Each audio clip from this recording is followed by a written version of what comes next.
Shabbat. C'est quand le 7e jour? L'islam dit vendredi. La chrétienté dit dimanche. Est-ce que tu n'as pas réussi à faire pendant 2000 ans? Ils réussiront eux. Je te promets une Gay Pride à Jérusalem, la ville sainte, la veille de Rosh Hashanah, jour du jugement. Vous pouvez répéter? C'est trop beau ça.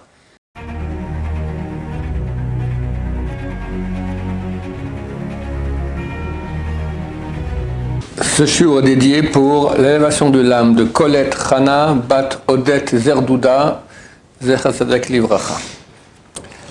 Alors la question de David. Est-ce qu'on est obligé de faire les mitzvot des Chachamim? Pourquoi ça a été rajouté et pourquoi ça n'a pas été mis directement? Est-ce qu'on est obligé de faire la mitzvah, les mitzvot des sages d'Israël, ce qui n'est pas écrit dans la Torah noir sur blanc? Et si oui, pourquoi ça n'a pas été écrit noir sur blanc? Et est-ce qu'on est acquitté si on fait que les mitzvot de la Torah? Est-ce qu'on est acquitté si on fait que les mitzvot de la Torah? Bon, alors il est clair, d'abord qu'il y a une obligation de la Torah d'écouter les paroles des sages d'Israël. C'est écrit dans la Torah écrite. Dès lors, ça devient automatiquement une mitzvah de la Torah. C'est écrit dans Dvarim, chapitre 17, les versets 8 à 11. Tu vois, je le sais par cœur, tellement on me pose la question souvent, je dois expliquer ça aux gens. C'est écrit là-bas que si tu auras une question, tu iras voir les juges de ta génération. Et tu ne bougeras pas de ce qu'ils te diront, ni à gauche ni à droite.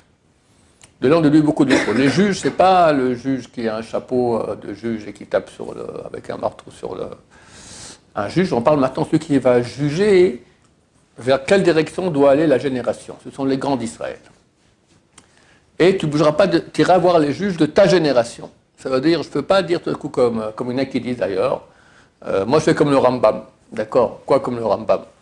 C'est pas comme ça. La Torah a dit, tu feras comme les juges de ta génération. Donc on ne peut pas prendre maintenant la halakha comme moi je vais être d'après Rabbi Akiva. D'accord?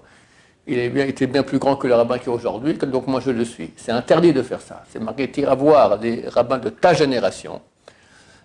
Et comme c'est écrit là-bas dans les commentaires, de Rashi et d'autres, d'accord, même s'ils sont beaucoup plus petits que ceux d'avant. Parce que la halakha est fixée par les derniers rabbins. C'est comme ça. On a une loi, halakha kebatrae. Il y a plusieurs rabbins, on fixe, il y a beaucoup d'autres critères, mais le fait d'être un des derniers rabbins, vu que lui, il a une vue plus générale sur tout ce qui a été écrit et dit jusqu'à aujourd'hui, donc quand il tranche pas, pas un petit, on parle maintenant des grandes générations. Et tu ne bougeras pas de ce qu'ils te diront, ni à gauche, ni à droite. Et comme dit Rashi sur place, les sages qu'on dit, même sur la droite, il te dit gauche, même sur la gauche, il te dit droite. Tu as des passages dans la Torah qui disent une chose, et les sages d'Israël disent non, c'est pas comme ça qu'il faut comprendre le contraire exactement. Qui a raison? Les rabbins. Et ça, c'est vrai que c'est phénoménal. Il faut savoir que lorsque Dieu a conclu une alliance avec nous au Mont Sinaï, c'est pas sur la loi écrite, c'est sur la loi orale. C'est là-dessus. C'est ça le vrai don de la Torah qu'il y a eu. Parce que la loi écrite, on peut expliquer comme on veut. Tu ne feras pas de Melacha Shabbat. Melacha, c'est un travail. C'est quoi travail? C'est le au bureau. Mais prendre la voiture et puis faire des grillades, pourquoi pas? C'est marqué dans la Torah que c'est interdit. D'accord? Et beaucoup d'autres choses qui vont dans ce genre-là. Tu porteras ces paroles en signe sur ta main et en fronton entre tes yeux. Qu'est-ce que c'est? Les tefilines. Mais qui m'a dit où le rapport entre ça et les tefilines? Les tefilines sont des boîtes noires, de peau, avec des textes dedans qu'on ne met pas entre les yeux. Celui qui met le tefilin ici, il n'a rien fait. On le met ici, entre les yeux, mais à l'endroit des cheveux. Sur ta main, on ne met pas sur la main, on met sur le bras. Et encore pas trop bas, des endroits très très précis. Ça vient d'où tout ça? Et ainsi, toutes les mitzvot. Toutes les mitzvot. C'est très rare qu'une mitzvah de la Torah soit compréhensible telle qu'elle est écrite. Peut-être pas manger du porc. C'est à peu près tout, hein? Pour vous, ouais, multipliez-vous. Et combien se multiplier? La Torah, c'est un garçon et une fille. Après, mitzvah des Rabbanan, des sages d'Israël, de rajouter aussi beaucoup d'enfants. C'est une autre mitzvah qui est écrit Lotohu Braha. La Shevat Yetzirah, Dieu n'a pas créé le monde pour qu'il soit tohu, mais pour qu'il soit, la Shevat Yetzirah, pour qu'il soit demeuré, qu'il y a des gens qui demeurent. Donc Dieu demande qu'on fasse aussi des enfants après un garçon et une fille. Mais pourquoi c'est des Rabbanan? Pourquoi c'est de la Torah? Alors on va essayer d'expliquer. D'abord, tu verras que les plus grandes religions du monde, qui n'ont pas eu le dévoilement de Dieu, toujours un type qui est venu qui a dit « Où je suis Dieu », les chrétiens, ou c'est Dieu qui m'a parlé, les musulmans. Mais que Dieu ait parlé au peuple, il n'y a jamais eu ça. Donc quelque part, ils sont extrêmement jaloux de notre Torah, qui témoigne que Dieu a parlé. Et comme je ne vais pas faire toute la démonstration maintenant, ceux qui veulent voir, il y a un cours qui s'appelle La Preuve, c'est impossible de dire que cette chose-là a été inventée plus tard. Que le peuple vienne et dise, voilà, quelqu'un a écrit, Dieu nous a parlé. Parce que si ça n'avait pas eu lieu vraiment, comment quelqu'un peut venir plus tard et dire une chose pareille est arrivée, que Dieu parle à un peuple entier? T'as des religions, on dit, voilà, un type, il dit, Dieu m'a parlé, d'accord, ou je suis Dieu. Bon, mais il y avait Dieu m'a parlé à moi, mais personne n'a vu. Ou je suis Dieu, mais on ne sait pas si c'est Dieu, il fait des miracles. Le miracle, ce n'est pas une preuve de Dieu, il faut savoir. En aucun cas, le miracle, ce n'est pas une preuve de Dieu. Preuve en est que lorsque Dieu va se dévoiler au peuple d'Israël, il dit à Moshe, viens, je vais te parler et que tout le peuple va entendre afin qu'il croie en toi. Comment qu'il croit en toi? On a déjà vécu la sortie d'Égypte, les 10 plaies d'Égypte, la mer rouge qui s'ouvre, la manne qui tombe, le rocher qui donne l'eau, des miracles fantastiques. Et Dieu dit, viens, je vais te parler pour que les gens croient en toi.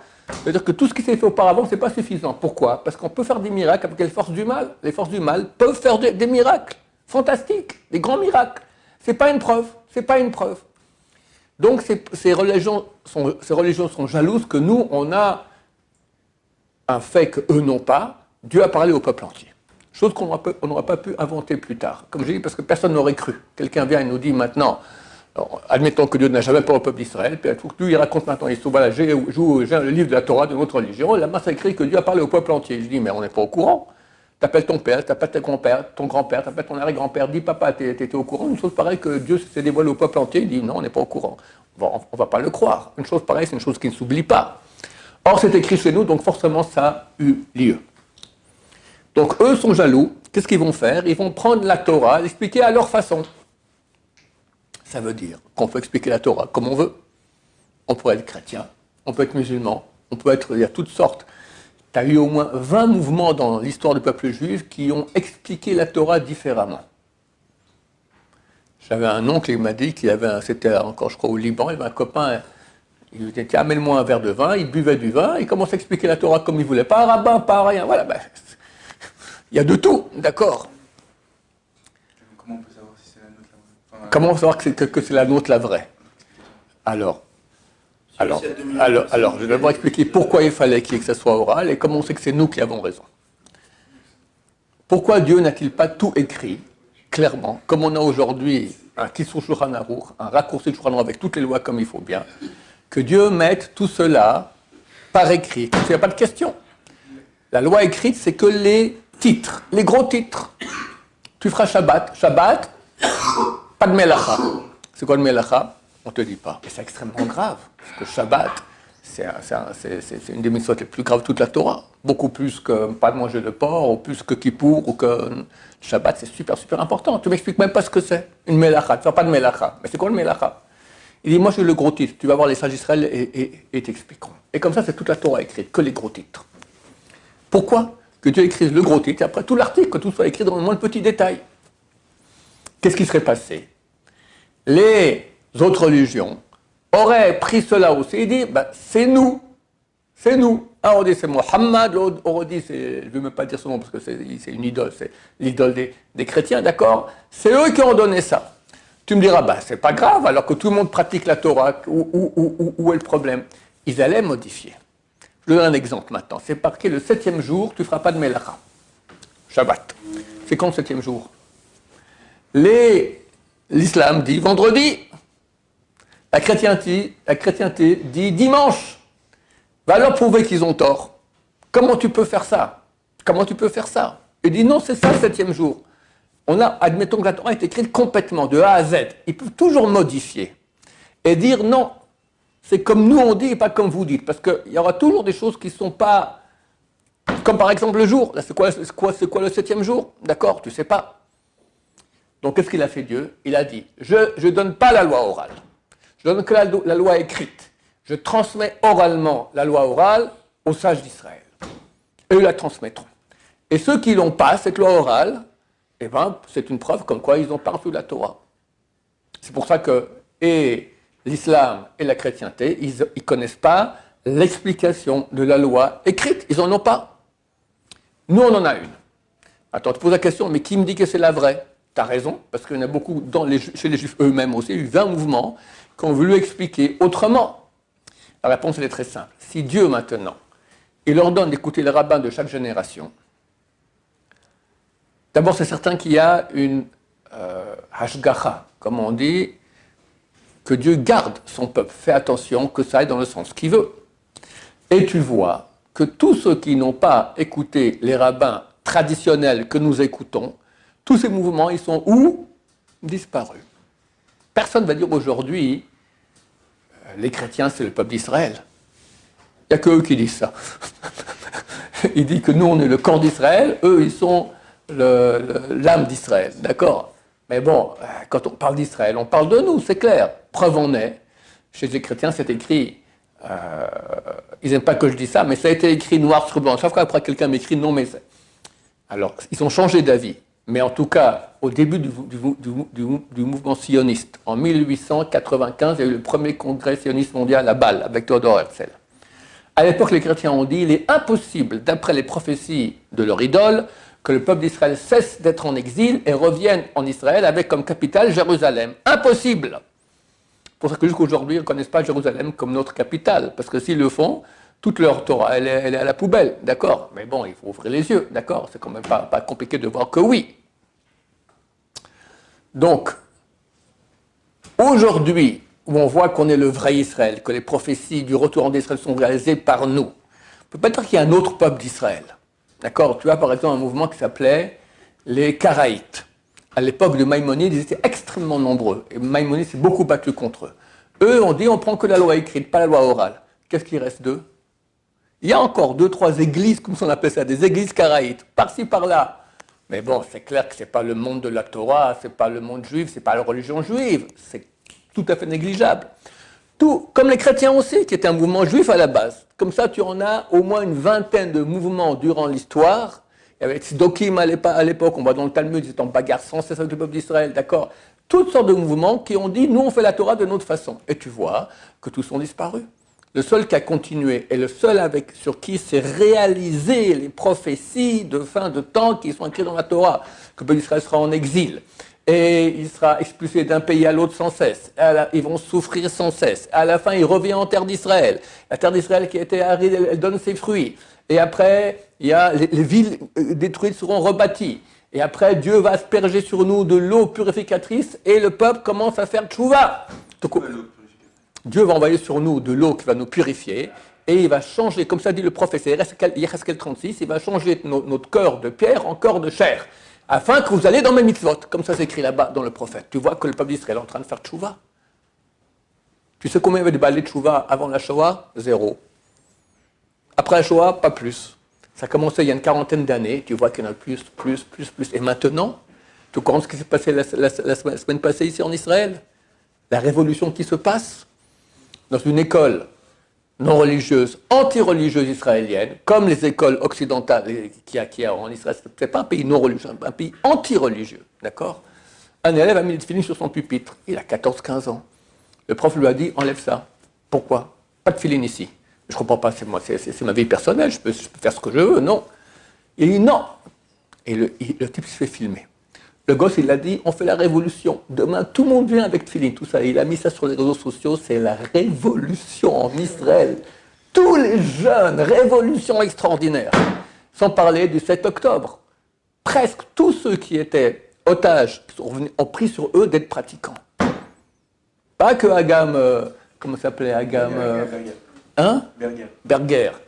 Plein, la Charabi maintenant, tous. C'est phénoménal. Et leurs familles. Donc, et tu vois aussi dans le peuple, les soldats de l'armée, il y en a un qui a commencé à mettre sur son uniforme Mashiach. Le chef de l'armée a dit interdit. Ils ont tous mis Mashiach. Il y a une révolution. Le peuple, alors la tête sont anti-religieux. Alors aujourd'hui commence un décret qui n'a jamais eu depuis que l'État a été créé. C'est terrible. Autant qu'ils étaient anti-religieux, ils ont quand même dit, nous, on a une Kabbalah. Comme ça, Rabin, il a dit, des gens qui sont complètement anti-religieux, d'accord? On a dit, on a une Kabbalah, on a une tradition, les Bachos et Yeshivot ne vont pas à l'armée. Les étudiants de Yeshivot ne vont pas à l'armée. aujourd'hui commence un décret qui n'a pas eu de toute l'histoire de l'État d'Israël, qui ressemble au décret qu'il y avait en Russie, ou du temps des Grecs, d'accord, contre le peuple d'Israël. Que tous ceux qui ont l'âge d'aller à l'armée, il n'a pas. On va enlever les subventions pour les crèches, pour les jardins d'enfants. Moi, j'ai un khatan le plus jeune que j'ai, d'accord. Il n'a encore pas 27 ans, donc il doit aller à l'armée. Là, tu es dans le Torah depuis toujours, d'accord. Eh bien, il a 2 enfants. Si maintenant, il ne va pas à l'armée, il doit payer 7000 shekels. 7000 shekels, c'est une paye entière, d'accord, pour les enfants à l'école. C'est un décret terrible qui montre, à mon avis, qu'on est proche de la fin. Parce que si Dieu a laissé faire une chose pareille, ça prouve que ça va péter d'un moment à l'autre et terminer. Donc, pourquoi on parle de tout cela? Les différents mouvements. Tous les mouvements autres de pratique de Torah ont disparu. C'est fini. C'est pas le peuple d'Israël, c'est clair. Tu en as qui sont très florissants. Par exemple, il y a plusieurs noms. Les conservatifs, les réformistes, d'accord? Moi, je viens de Genève. À Genève, tu as une communauté orthodoxe minuscule. Minuscule. Par contre, tu as une communauté réformiste florissante. Ils sont au moins 1 millier, d'accord? Tu as à peine un minyan chez les orthodoxes, au moins 1 millier. Mais il faut comprendre que c'est un mouvement de perte du peuple juif, parce qu'on ne connaît pas de type réformiste qui a un arrière-petit-fils juif. C'est fini. C'est fini. Ils sont assimilés. C'est terminé. Alors c'est une voie de sortie du peuple juif. Mais une voie où tu continues à rester juif, toi, tes enfants, arrière-petits-enfants, d'accord, j'ai les chiffres dans mon bureau, il y avait une étude qui a été faite en Amérique sur 5 mouvements religieux. Tu en as 3 qui sont type réformiste, conservatif, etc. Tu as un, c'est moderne orthodoxe, et un, tu as orthodoxe. Eh bien, les 3 premiers où ils ne sont pas religieux, sur 100 ans, on arrive, il y a 7 juifs, un demi-juif, même pas 1 sur 100 qui reste, d'accord, c'est une hécatombe, c'est terrible. Il y a un très grand anti-religieux ici en Israël qui s'appelle Lieberman, d'accord, il a la haine des religieux. Un temps, il était le ministre de la Défense. Puis il était en Amérique, il est revenu, il a dit là-bas, le pire ennemi du peuple juif, c'est l'assimilation. Eh ben, gros malin, pourquoi tu es contre les religieux? Est-ce que tu connais des familles non religieuses qui ne s'assimilent pas? Regardez en France. Si tu es orthodoxe, il y a des chances que tu n'es pas orthodoxe, forcément dans ta famille, il y a de l'assimilation. Si tu viens d'Algérie, c'est terrible. Terrible. Terrible, terrible. Parce que eux, avec le décret Crémieux, ils sont français depuis beaucoup plus de temps. D'accord? Donc ces mouvements-là... Comment ils nous appellent ces mouvements-là, nous? À nous? C'est quoi à nous? Comment nous, ils nous appellent ces mouvements-là? Religieux ou orthodoxe. Alors, il y a en Amérique, il y a moderne orthodoxe, ça correspond à national religieux en Israël, et à orthodoxe. D'accord? Alors, chez les orthodoxes, de 100 personnes, après 100 ans, tu as 3600 descendants juifs. Moi, l'orthodoxe, je me souviens un peu du chiffre, c'est quelques centaines. C'est moins, mais c'est des gens qui restent dans le peuple juif. C'est une étude officielle qui a été faite. Dans les mouvements qui sont sans Torah, ça quitte, ça part. Et les mouvements qui ont une fausse Torah, comme je dis, voilà, réformistes, alors ils ont une Torah, ils ont des lois, mais ça change. Un temps, c'est un truc qui est permis, après devient interdit, ou c'est interdit qui devient permis, tu vois que c'est la porte ouverte. Donc comment on sait que nous on a raison? Parce que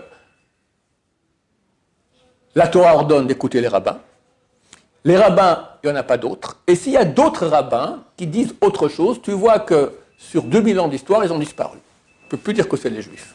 Comme les Karaïtes, il y a 1000 ans du temps du Maïmonide, comme etc. Tous les mouvements tordus. Alors il y a toujours quelques-uns qui continuent, d'accord, mais c'est rien, tu vois que c'est complètement négligeable. Ou comme les chrétiens, à l'époque de l'idole des chrétiens, hein, peut-être quelqu'un ne savait pas, c'est les chrétiens qui sont les vrais Juifs, allez savoir. Hein, peut-être que c'est eux qui ont raison. Quelqu'un peut dire ça aujourd'hui. Donc c'est la preuve qu'eux, ils ont tort, parce qu'il n'y a que nous qui avons réussi. Et c'est miraculeux. Il y a un grand rabbin, hein, c'était le plus grand rabbin du peuple juif, il y a 300 ans, le Yabetz. Il écrit là-bas dans le livre Sidrou Yaakov, je jure que chaque jour où nous survivons en exil, c'est un miracle plus grand que les miracles de sortie d'Égypte. Et il a raison. Que le peuple d'Israël continue à survivre en exil, 2000 ans, tu connais un peuple qui depuis 2000 ans est hors de sa terre et continue à être. Et non seulement à être, mais que chaque génération, on veut nous détruire, nous annihiler complètement. Mais c'est un miracle phénoménal. On est encore là. Et on gagne. En terre d'Israël, les gens sont en train de faire tchouva. Bien que l'État d'Israël a voulu la fin, Ben Gurion, il a dit à l'ami du père de mon voisin, il a dit à la création de l'État, dans 20 ans, il n'y aura plus aucun religieux dans ce pays. Il voulait la fin de la religion dans le peuple juif. Et bien, c'est le contraire qui se passe. Combien de balais de tchouva? Plein, plein, plein. Et elle s'appelait Uri Zohar. C'était le plus grand acteur comique en Israël. Je me souviens, moi, des sketchs qu'il faisait avant de faire tchouva. Il y avait un sketch terrible, je ne vais pas dire ce que c'est. Il a fait tchouva. Il vient un jour à la télévision avec une kippa sur la tête. Éclat de rire dans tout l'État d'Israël. La dernière blague de Uri Zohar. Il revient 2 semaines, 3 semaines, 4 mois, 6 mois. Ils ont mis une grande affiche sur la route de Tel Aviv. Uri Zohar, qu'est-ce qui t'a pris? Pourquoi tu as tout quitté pour devenir religieux? Mais ça fait un kiddush Hashem extraordinaire. Ce type-là qui était aimé, adulé par tout le monde, il devient religieux. Et pas religieux, orthodoxe. Et beaucoup d'autres comme ça. Baruch Hashem, Baruch Hashem. Donc on est en train de gagner Berat Hashem. Nos ennemis sont en train de perdre tout. Ils deviennent fous, d'accord? Faire une chose pareille comme ils ont fait aujourd'hui, le décret qu'il y a aujourd'hui, c'est terrible. J'ai dit qu'il y a une loi qui a fait qu'ils ont annulé les subventions de ceux qui sont en âge de l'armée, subventions pour les enfants dans les crèches. Donc ça les oblige quelque part à quitter le collège. Tu as des enfants jeunes, tu les mets à la crèche, ça coûte une fortune. Alors l'État est subventionné pour tout le monde, pour tous les citoyens israéliens. Mais ils disent, tu ne peux pas aller à l'armée, alors on t'enlève les subventions. Ça t'oblige quelque part à quitter le collège et aller à l'armée. D'accord? Mais Dieu ne va pas laisser faire. J'avais cru que Dieu agirait avant que ça commence. Mais vu qu'il n'a encore pas agi, à mon avis, on est très proche de la fin. Ça ne peut même pas tenir 1 mois ou 2 mois. Bezrat Hashem, au mois de Nissan Mashiach, qui vient, Bezrat Hashem, dans le Tikkun Zohar. Il y a Zohar, le Zohar, et après, on appelle ça 70 Tikkunim, 70 permutations du mot Bereshit que Rabbi Shlomo a expliqué. Ça s'appelle Tikkun Zohar. Là-bas, il parle énormément de la Géoula. Le truc qui revient sans cesse quand on parle de la Géoula, c'est la fin du Erev Rav. Erev Rav, ce sont des Juifs dont l'âme est à mi-chemin entre le non-juif et le juif, et leur but sur terre, c'est faire en sorte que le peuple juif quitte la Torah. Et l'État d'Israël était créé par ces gens-là, dans le but qu'il n'y ait plus de Torah. Pourquoi Dieu a fait ça? C'était un camouflage, parce que si on revenait en tant que le peuple religieux orthodoxe en terre d'Israël, jamais les forces du mal auraient accepté ça. C'est un truc que je racontais souvent, je vais le répéter. C'est écrit dans le Zohar que d'où viennent les balais de Tchouva, ceux qui font Tchouva. Très souvent, ce sont des âmes très très grandes, de grandes sadikim, enfin potentiellement grandes sadiques, et le côté du mal empêche cette âme de venir sur terre. Parce qu'elle sait que si elle vient sur terre, elle fera beaucoup de mitzvot, et ça dérange le mal.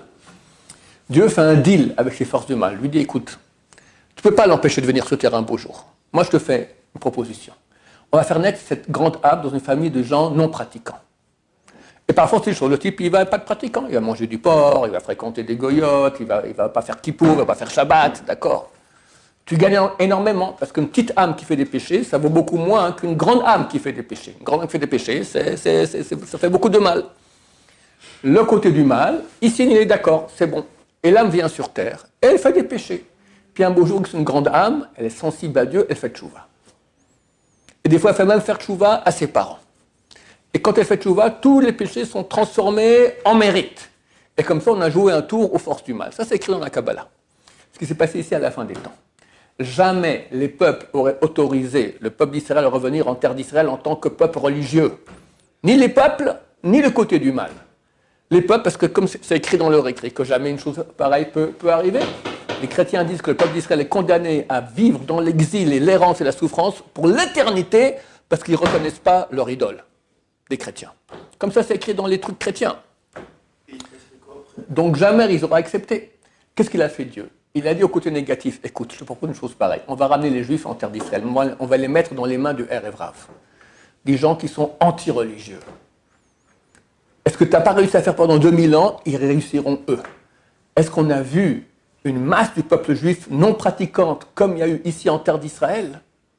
Jamais. Pendant 2000 ans, les Juifs étaient pratiquants. Ils ont tout fait les goïms pour qu'on quitte la Torah. Qu'est-ce qu'ils n'ont pas fait? Que de souffrances, que de choses, l'Inquisition, le KGB, Chmielnicki, les Cosaques, tout. Et on est resté juifs. Le Erev Rav a réussi à faire que la majorité du peuple juif soit non pratiquante. Donc ils sont très très forts, c'est des juifs comme nous. Le côté négatif a dit oui, non, mais qui me garantit que ça va vraiment être comme ça? Dieu lui dit écoute, viens, je te promets une Gay Pride à Jérusalem, la ville sainte, la veille de Rosh Hashanah, jour du jugement. Vous pouvez répéter, c'est trop beau ça, une Gay Pride. Moi, ça fait 2000 ans que je me bats avec les goïms pour faire des juifs non religieux, ils restent religieux, tu me dis une Gay Pride. Tu auras la queue pour les boucheries de porc. Le 1er septembre, le Rav Shach, il jeûnait tous les 1er septembre. Tu auras des millions de juifs qui vont aller à l'école apprendre que la Torah, c'est des bêtises. Le côté négatif, il a signé tout de suite. Allez, prenez. Et voici qu'en 1947, l'ONU vote, majorité de voix, on donne la terre d'Israël au peuple juif. Dirigé par qui? Par Ben Gurion. Par le Erev Rav. Et Ben Gurion a dit, dans 20 ans, il n'y aura plus aucun religieux dans le peuple juif, ici en terre d'Israël. Il a presque réussi. Mais Dieu est plus fort, comme le Baal Tshuva. Tout à coup, tric, on se réveille. Uri Zohar, 7 octobre, tu sais que Tshuva s'est amené le 7 octobre. Alors c'est terrible, mais c'est hélas marqué que le peuple d'Israël, il est comparé à l'olive. Quand on le presse, il y a l'huile qui sort. L'olive, elle est amère. L'huile, c'est avec ça qu'on peut faire de la lumière. Et aujourd'hui, ils font Tshuva, Baruch Hashem.